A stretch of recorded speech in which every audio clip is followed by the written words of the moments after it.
आता पहिल्यांदा आपल्याला संतुलनात उतरलं पाहिजे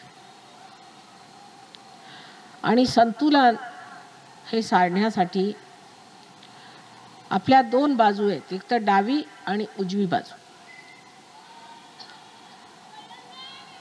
डाव्या बाजूला आपल्या भावना आहेत किंवा इच्छा शक्ती आहे. शुद्ध इच्छा ही कुंडलिनी आहे, पण इच्छा शक्ती ही डाव्या बाजूला असते आणि उजव्या बाजूला क्रियाशक्ती असते.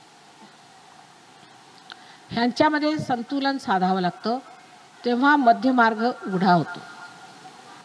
आता संतुलनासाठी सर्वांच्या आधी म्हणजे ध्यानाला बसण्याच्या आधी सांगायचं म्हणजे असं की सगळ्यांना डोळे पूर्ण वेळ बंद ठेवावे लागतात. त्याच्यात काय मेस्मरिझम नाही. पृथ्वी तत्वावर बसलेल्या लोकांनी जर जोडे वगैरे घातले असते तर काढून मागे ठेवावेत, एकीकडे ठेवावेत आणि डोक्यावरच्या टोप्या काढाव्या. नंतर चष्मा सुद्धा काढावा. आता डावा हात माझ्याकडे असा करायचा. तुम्ही आसनात असेच बसा, सहजासनात पाय पसरू, पायाला वेट नाही द्यायचा कोणचाच, आरामात.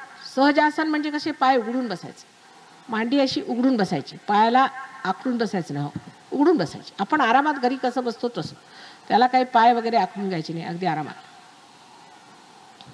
आता डावा हात माझ्याकडे म्हणजे ही इच्छाशक्ती आणि उजवा हात जमिनीकडे. जर तुम्ही वर बसला असाल तर, नाही तर खाली बसला असाल तर व्यवस्थित श्री गणेशाचं स्मरण करून या पुण्यभूमीला नमस्कार करून आणि उजवा हात जमिनीवर ठेवायचा. डावा हात माझ्याकडे.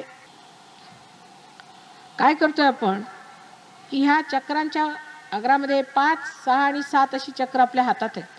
डाव्या हातामध्ये आपण असं चैतन्य ओढून घेत आहोत आणि आपल्यामध्ये जे जडत्व आहे ते निघून आपण पृथ्वी तत्वात घालत आहोत.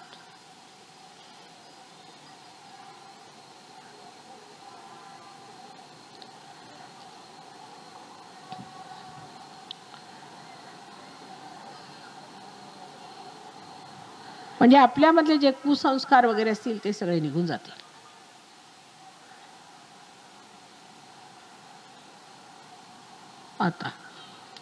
आता उजवा हात माझ्याकडे आणि डावा हात असा. राइट हैंड हमारी तरफ और लेफ्ट हैंड ऐसे. परत चूक होत आहे. उजवा हात माझ्याकडे, राइट हैंड हमारे, उजवा हात माझ्याकडे, डावा हात असा असा नाही, असा मागे असं. ह्याबद्दल अहंकार करू नये की आम्ही केला तरी नाही केला तरी असं नाही, सगळ्यांनी केलं पाहिजे. ही संधी फार महत्त्वाची आहे. अहंकारी लोकांना सहयोग कसा लाभणार आहे?